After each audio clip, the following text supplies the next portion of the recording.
There we go. I thought we'd lost you for a moment there.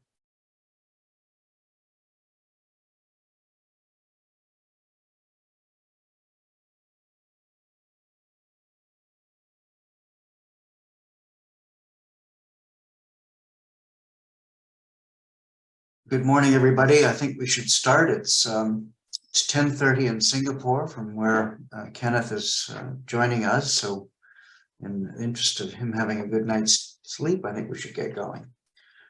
My name is Adam Blackwell, Vice President International at Development Services Group, and on behalf of the team at the Global Terrorism Trends and Analysis Center, I'll be moderating this session. This is a continuation of a series of talks by eminent people in the field of terrorism, and the views expressed are those of the presenter. Kenneth Yeo is a Senior Analyst from the International Center for Political Violence and Terrorism Research, based in Singapore. He's a specialist at the center of the Rajaratnam School of International Studies, RSIS, based in Singapore. He specializes in Islamic terrorism and insurgency in Southeast Asia. Kenneth will speak for approximately 20 minutes on understanding Islamic State sanctuaries in Southeast Asia. And after he is done, we will go to a Q&A using the Q&A function in Zoom. So please prepare your questions as Kenneth is speaking, and then we can launch into the Q&As shortly thereafter. So Kenneth, over to you. Right, thank you so much for having me here today. So I want to check that my screen share is available. Is it visible, the slides? Right. It is to me, yep. All right, thank you so much. So hi, I'm Kenneth. Thank you so much for having me here today. I'll be talking about Islamic State sanctuaries and also their networks in Southeast Asia. I'll start with the research gap that I've identified in my recent publication. So firstly, I think the literature in Southeast Asia terrorism, it's overwhelmingly focused on radicalization of people, the process of radicalization, even the process of de-radicalization. So that's the focus of terrorism research in Southeast Asia, and there's not a lot of emphasis on terrorist sanctuaries in Southeast Asia, surprisingly. Even so, looking across the literature on terrorist sanctuaries, the literature has been very qualitative, very speculative, and based on intelligence. So it's the rigor in understanding terrorist sanctuaries could be better supplemented. So before we dive deep into Southeast Asia in particular, I wanted to look into some of the definitions proposed on terrorist sanctuaries. So there are two categories of definition. So firstly, academics have described terrorist sanctuaries as a physical space, and basically with the Westphalian model of governance. Terrorists needs a physical space to launch their operations, for example, to retreat into the forest, the jungles, the mountains. But other academics think of terrorist sanctuaries as social spaces instead of physical spaces. So they argue that terrorist sanctuaries are alternatively governed areas where formal government has no control over. Others also talk about the virtual sanctuaries in the social media, in chat groups and things like that. So there are various definitions of terrorist sanctuaries. I'll be focusing my definition of terrorist sanctuaries on physical spaces because I argue that having a physical territory is very important in terms of building and enhancing the capabilities of terrorists, and also it is their end objectives and goals. So there is utility in terrorist sanctuaries. So scholars have noted that terrorist sanctuaries are force multipliers.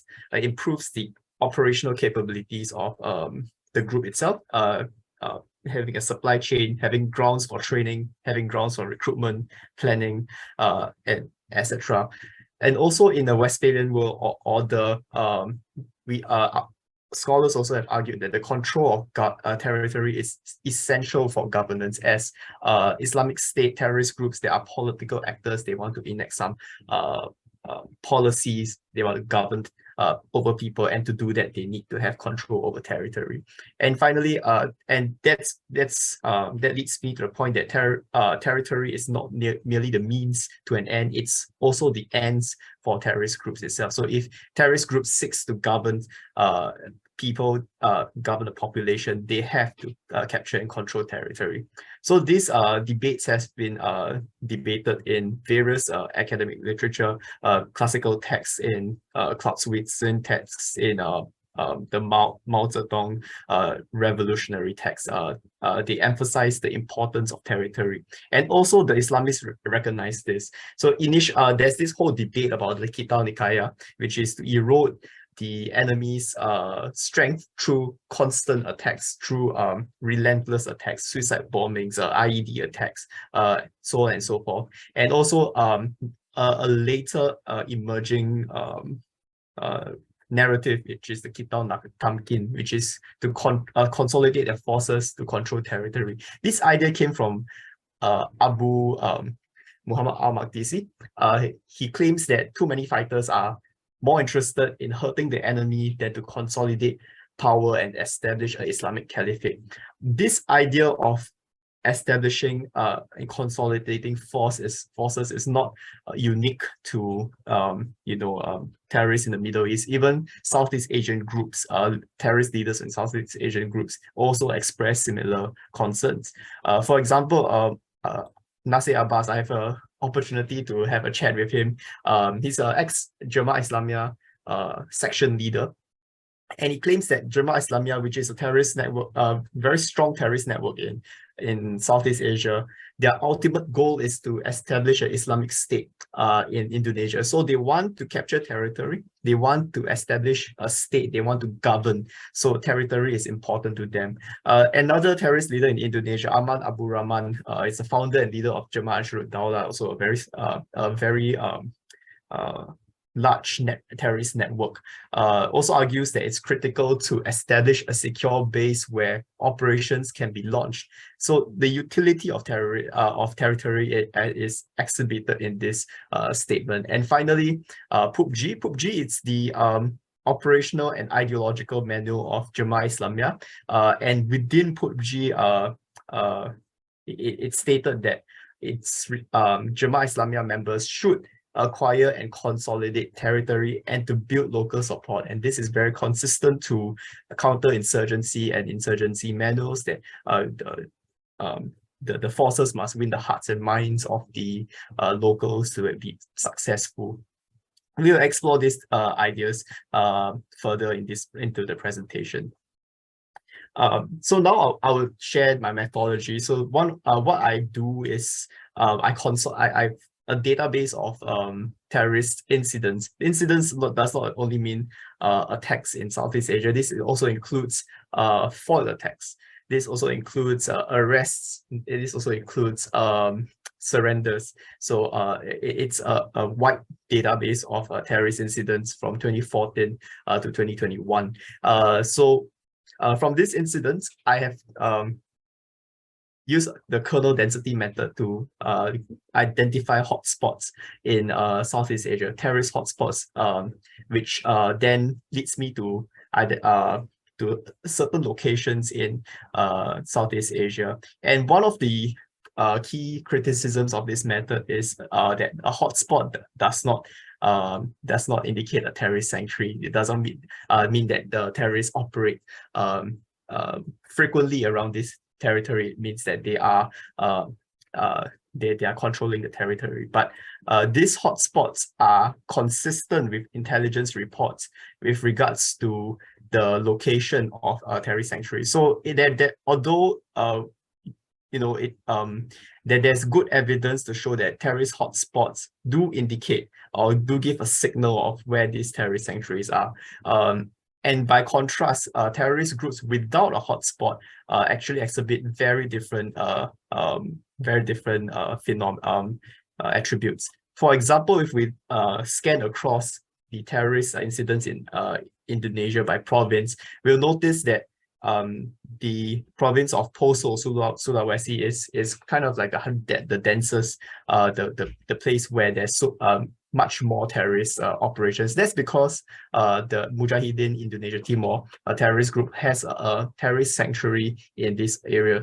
And if we remove this group, remove this province from the equation, we notice that Java became the main area where terrorists launch attacks. But that's not to account for population size. If we account for population size, we'll see a very different picture, because 60% of Indonesians live in Java, and therefore naturally we'll see a higher rate of terrorist incidents in Java. And if we account for population size, we see almost even distribution across all provinces in Indonesia. I'll give a regression analysis on this. Basically, what we are seeing here is that terrorist incidents, it's highly correlated to the population size. And what we can, for terrorist networks at least, and what we can say about this is that the terrorist incidents are randomly distributed across the population. We have R-square value of as high as 0.88. That means population size explains up to 88% of the terrorist incidents in Indonesia. So that's a critical statistic with regards to terrorist networks, terrorists without sanctuaries. So the question is why terrorist sanctuaries persist in Southeast Asia, and I will test 4 hypotheses: the history of violence, geography, the T3 nexus, which I'll explain what it is later, and technological gap. So with regards to history of violence, there are 2 main events in Southeast Asia that contributed to the rise of terrorism in the region. Firstly, Darul Islam rebellion from 1949, the inception of Indonesia's state, to 1969, when the Indonesian government was able to crush the Darul Islam rebellion, and also the Moro insurgency, which started in 1969 to present. So the Moro insurgency is still being waged today, although at a lesser extent. The authors that promote argue that the history of violence contribute to the persistence of century argues that because of the culture of violence, the cycle of violence, it is impossible for or rather scholars argue that it is impossible for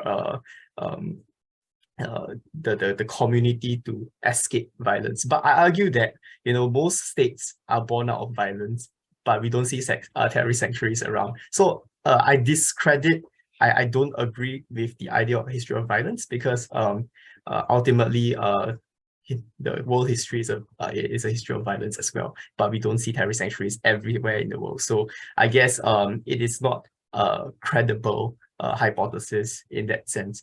So we look at the geography.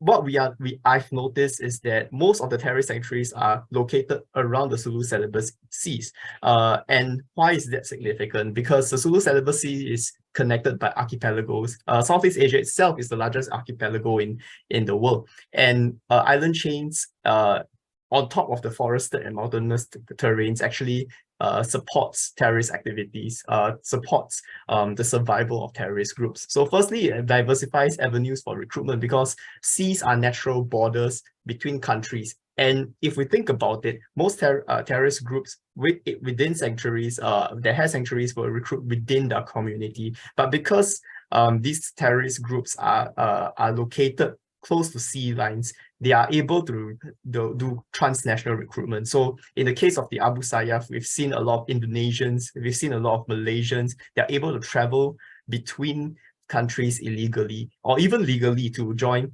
terrorist groups in that region. So it diversifies, access to the seas diversifies avenues for recruitment. That's one. Secondly, it diversifies avenues for fundraising. For example, the Abu Sayyaf is notable for their kidnap for ransom, sea jacking activities. And these are activities that are easier done in sea because authorities generally respond slower at sea. The mode of travel is just much slower as compared to land. So it is arguably easier to conduct kidnapping activities at coastlines, on ships, and they have been pretty successful in these activities for quite a while.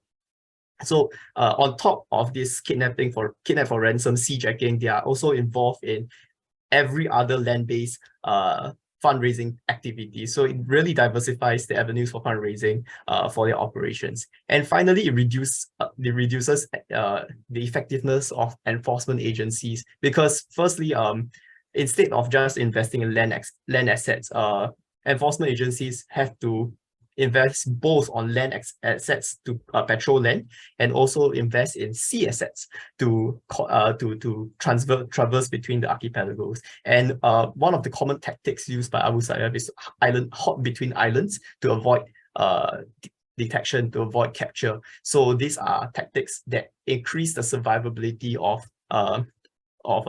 terrorists in Southeast Asia. And because the Abu Sayyaf is doing this, and the authorities are heavily focused on the Abu Sayyaf, the other terrorist groups in Southeast Asia were able to thrive. I will speak about POSO in a later section.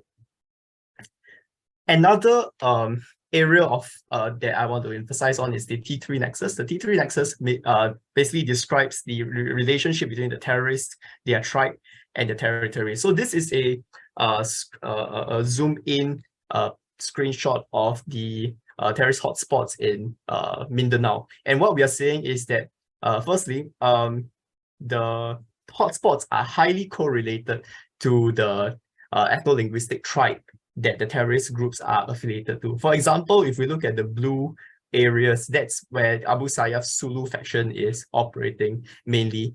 They are mainly Tausuks, and Sulu is an area where it's dominated by Tausuks. The territory is dominated by Tausuks. Similarly to the green areas, which Abu Sayyaf Basilan, they are dominated by Yakan, and the Basilan faction is dominated by Yakans, and the territory is dominated by Yakan. So there is a ethnic element to terrorist sanctuaries, and what we also see is that terrorists don't really go out of their ethnic or rather their predefined territory, and this territory is defined by historical links, historical roots. The Maute group do not really operate beyond the Lanao region, because the Mautes are Maranaos, and Maranaos generally stay around the Lanao region. Similarly to the BIFF, they are generally Magindanaos, and they stay in the Maguindanao region. So it is a fascinating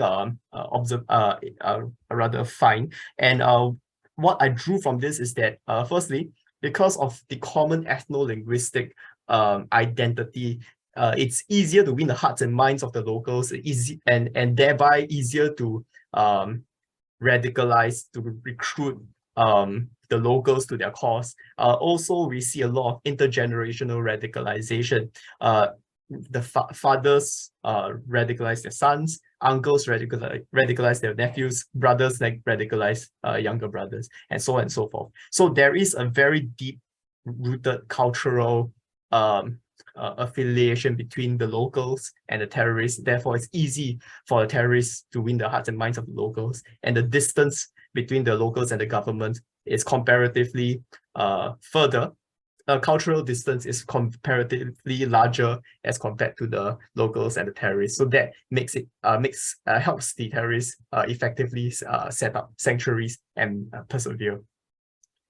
In the case of the POSO Regency, it's a pretty interesting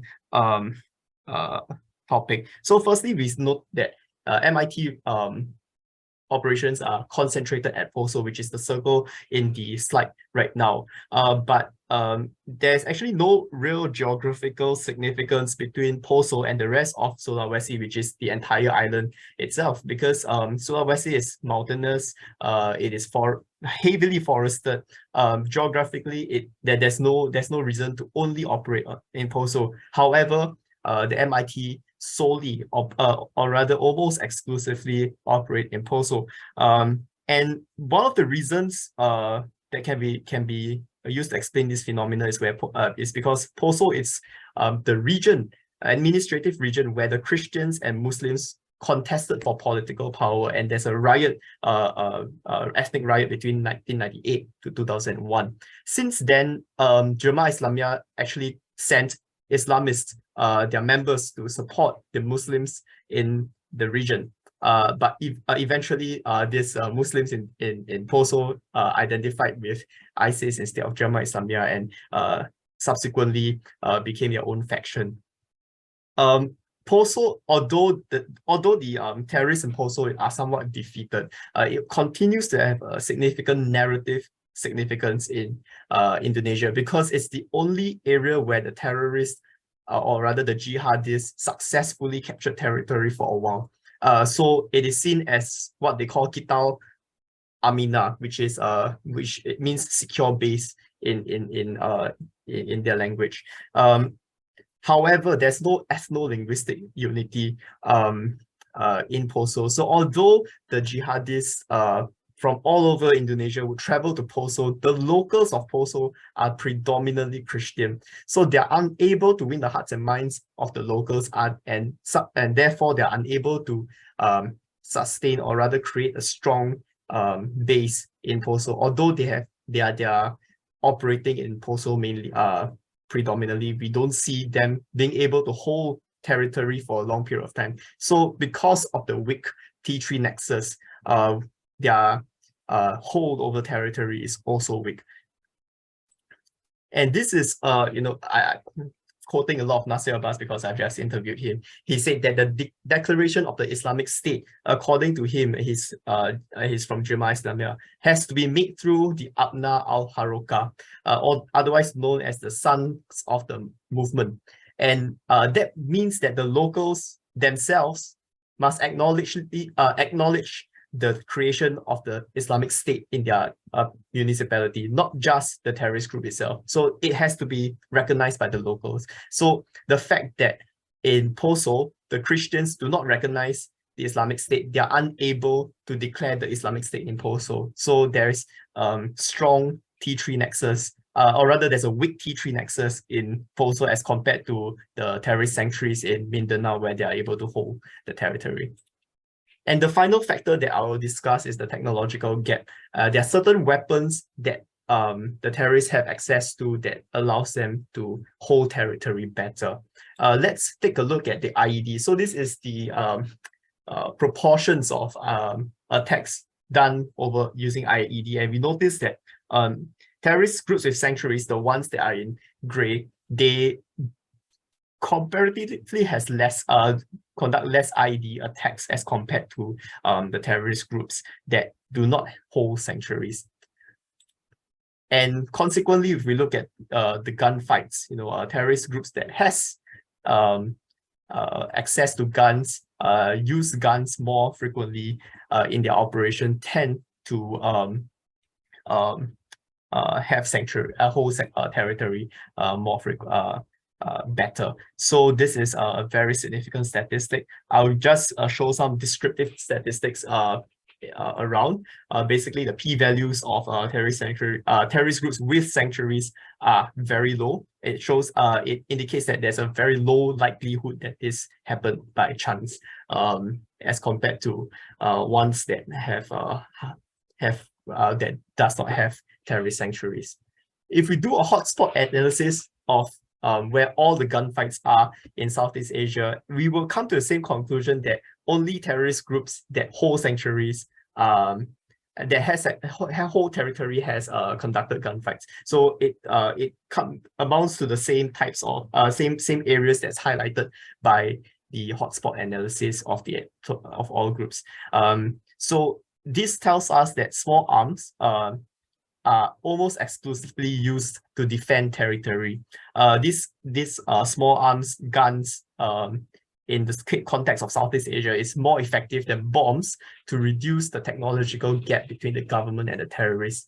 One of the explanations, I'm open to suggestions in terms of explaining this phenomena, is that guns, as compared to bombs, are cheap, they are reusable, and the deployment of guns are relatively shorter as compared to IEDs. So IEDs, you have to plant it somewhere, you have to escape, and you have probably to detonate it when you're away. Or if you're a suicide bomber, you have to prep yourself as a suicide bomber.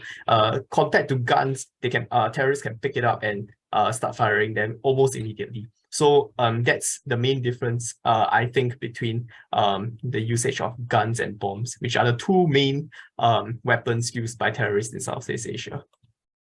So in conclusion, we tested four factors and variables with regards to the persistence of terrorist sanctuaries. And I think that apart from the history of violence, geography, the identity, the ability to win the hearts and minds of the population, and the access to guns are critical in terms of maintaining terrorist sanctuary. With that, I end my presentation. Thank you.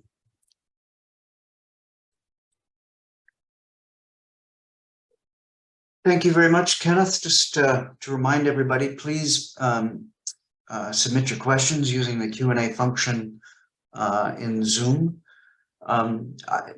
The first one I have, Kenneth, you mentioned virtual sanctuaries.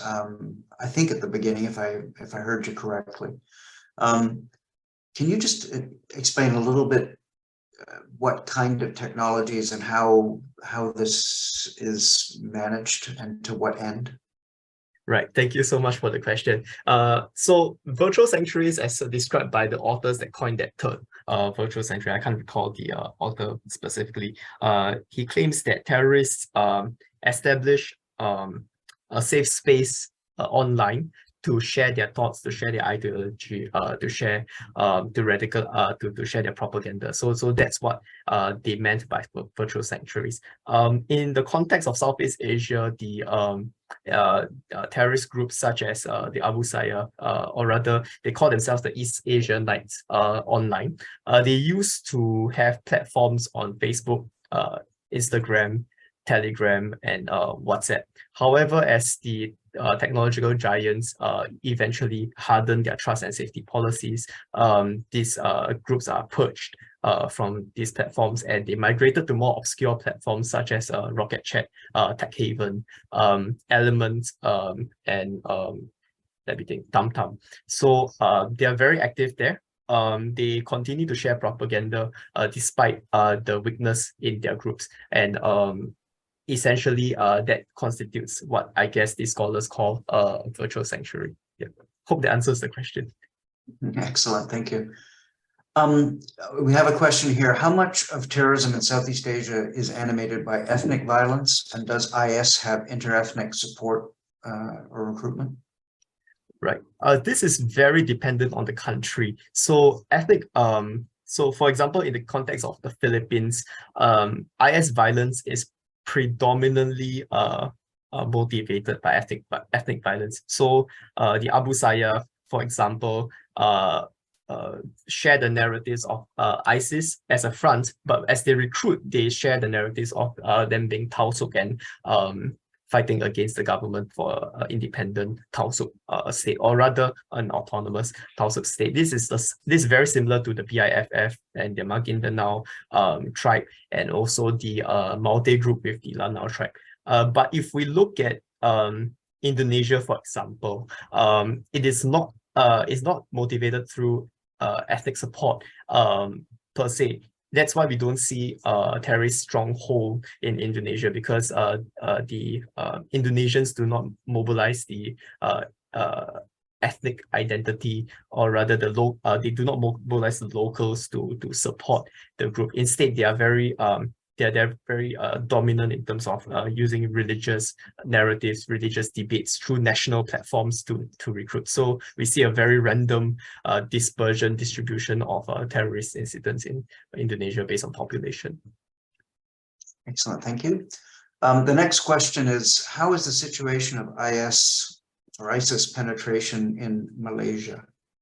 Malaysia is a very interesting case study. So in the early days where ISIS is strong, that's between 2014 to, I would say, 2017, I would say, 2014 to 2017, we see high rates of Malaysian Islamic State arrests, and this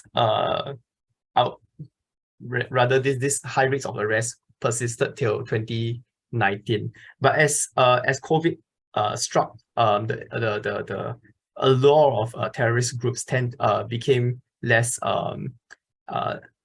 enticing, and we see much less terrorist arrests from 2020 all the way to 2023. There are a few kind of arguments and debates on why the number of arrests dramatically dropped. So just to give you an example, in 2019, there are 300 ISIS arrests in Malaysia, and in 2020, there's only one. So that's the dramatic drop in terms of ISIS arrests in Malaysia. One of the arguments is that because between 2019 to 2020, the chief of the Malaysian Special Branch changed, and the definition of terrorism or radicalization has also changed. So the focus of arresting certain types of people is being negated. So it is very difficult to assess the penetration of ISIS in Malaysia. As much as I would say that there is a dramatic drop in the number of ISIS arrests, this is not a representation and a complete representation of what the penetration of Malaysia is like, because the definition of terrorism in Malaysia has also changed. Yeah. Thank you, Kenneth. The next question is around fundraising, and have you come across evidence of the use of alternative payment systems and currencies in your research? So cryptocurrency, hawala, trade, art, etc. Right. So based on my observations, just the caveat, fundraising, terrorist financing is not my area of expertise, but based on my brief observations and my reading of the context, fundraising tactics has not changed significantly since the Jemaah Islamiyah days. So hawala is still a common way of fundraising. Charities, legitimate businesses, palm oil plantations, kidnap for ransom. Recently, there's a spike in extortion, extorting bus companies. If the bus companies do not pay their extortion fees, they will bomb a bus, for example. The casualty rates are very low, in fact, almost none, but assets are being damaged. So cryptocurrencies, I think there's some experimentation of cryptocurrencies in Indonesia, and only one account of cryptocurrency transfers in the Philippines for terrorist purposes. But to date, it still seems to be technology that's out of reach for the terrorists in Southeast Asia, although there are some experimentations. Thank you, Kenneth. The next question is, could you talk a little bit about the counterterrorism strategies of the governments? Do they differ? And to what extent do you see them as effective or counterproductive? Right, that's an excellent question. So different governments in Southeast Asia employs very different strategies. And also different time periods, we see different sorts of strategies. I'll talk about the Philippines because that's a country that I'm most familiar with. So in the Philippines, from 2014 to 2016, they employ a strategy of denial. So denial of terrorism. ISIS is not in the Philippines. But after the Marawi siege in 2017, they were very brutal against terrorist groups, to the extent that they were able to decapitate the leaders of terrorist groups very effectively. They hunted terrorist groups. They used overwhelming force, airstrikes, which may or may not affect civilians as well. The result of this heavy, intense battle against terrorist groups led to high numbers of internally displaced people from 2017 to 2019. So based on my recollection, there are 300,000 internally displaced people due to the battle between ISIS forces and also the Philippines. However, in 2020 onwards, we see a more softer approach for counterterrorism. So high rates of surrenders. Terrorists are given amnesty. Surrendered terrorists and arrested terrorists, they undergo rehabilitation programs, retraining programs. I've visited some of these camps, and these terrorists who are rehabilitated, they became village barangay governors. So a barangay is the smallest unit of administration in the Philippines, and rehabilitated terrorists are able to mobilize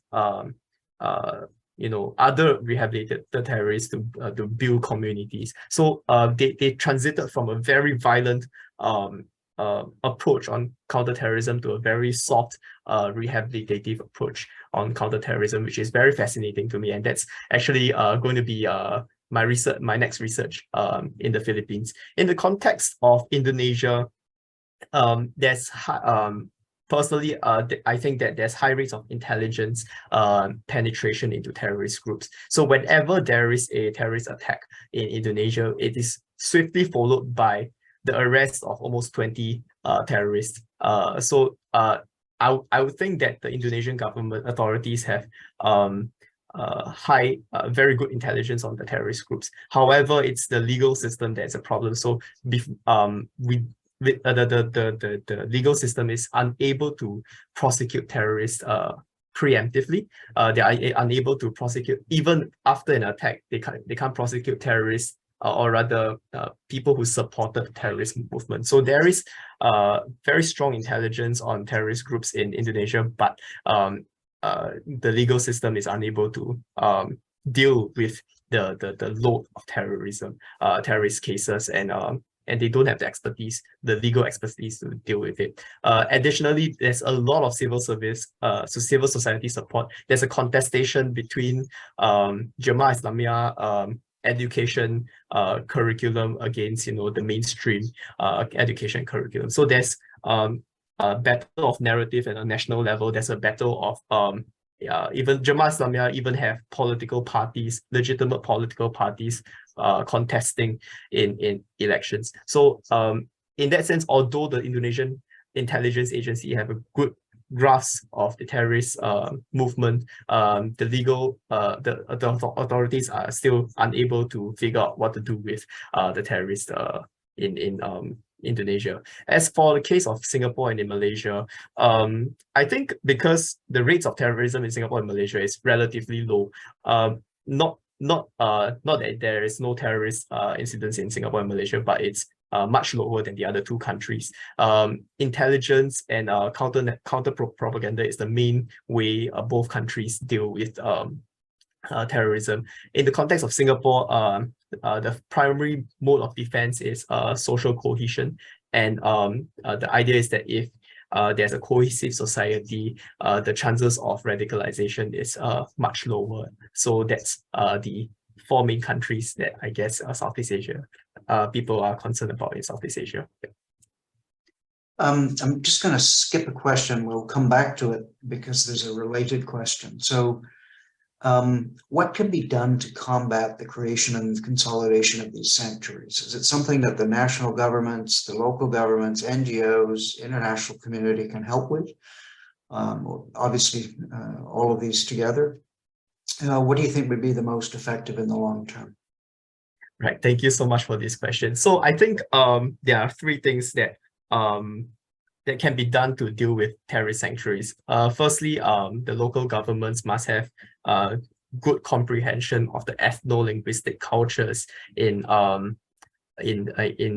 the affected areas. For example, these days we see a lot of NGOs with strong knowledge and strong comprehension of the Tausug, the Yakan cultures coming in to support the government. So civil societies can come in to support the government, to be the bridge between the government and the local communities, to insulate them from terrorist ideologies, to show that the government at least is supporting the community as much as they can, and based on their cultural values. So this is a key way of dealing with terrorist radicalization and recruitment within the hearts and minds of the local population. And we have seen this being executed in 2020 onwards. So many NGOs suddenly emerged from within the Philippines to help the government be the bridge between the local communities and to insulate the local communities from terrorist ideology. So that's the first thing. Have strong understanding of the ethno-linguistic cultures of the of the affected communities. The second thing is development. One of the reasons, so I've been to Marawi from Cotabato, and one of the reasons why it's so difficult to redevelop the affected areas is that it's a mountainous area. It's so difficult to travel up to the affected cities, and if development, geographically, it's so difficult. So if roads are available and roads are maintained, and connectivity, just basic infrastructures are available, government services can penetrate these regions much easier. So that's the second point, overcoming geography with strong, better infrastructure. Finally, it's really the control of arms. I think this is a critical point that I note, because in my study, I see that terrorists without sanctuaries almost have very little access to guns.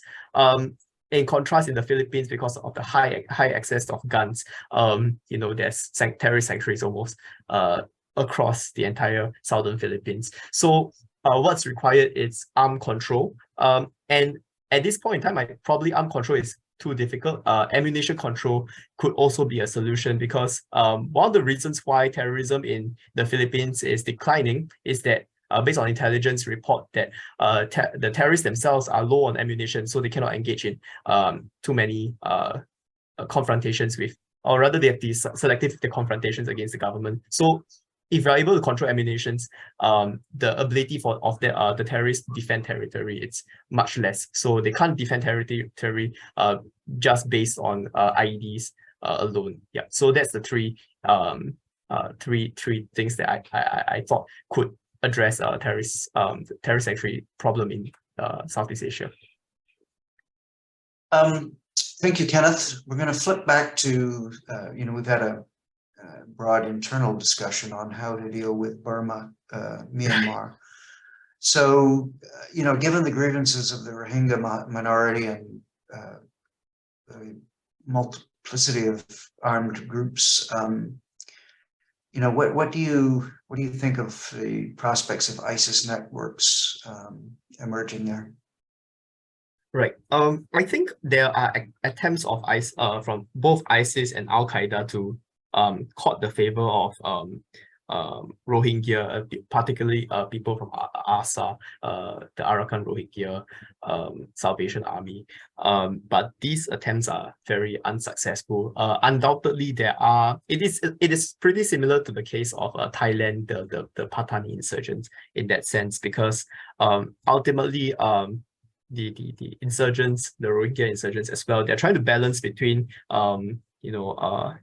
international pressure versus international the whole collective support of the Ummah, the jihadi Ummah, and so far it seems like they prioritize the preservation of the group, and it seems like or rather the majority of the ARSA, they do not subscribe to the pan-Islamist ideologies, both from ISIS and Al Qaeda.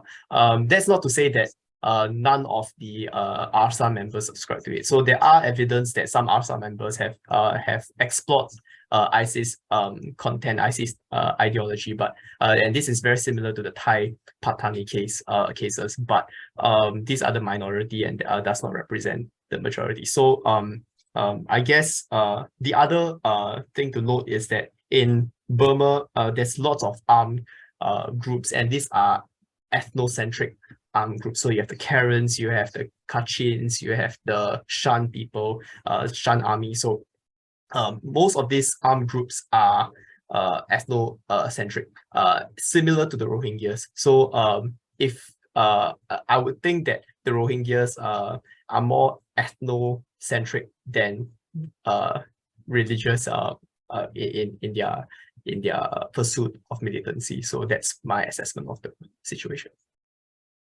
Thank you very much. I'm going to try and combine this last question so that we can let you leave at a reasonable hour for you. Guns, identity, and geography are critical factors to explain jihadist terrorism sanctuaries. if you had used these three factors in your research, would your findings overlap in the case of the MPA?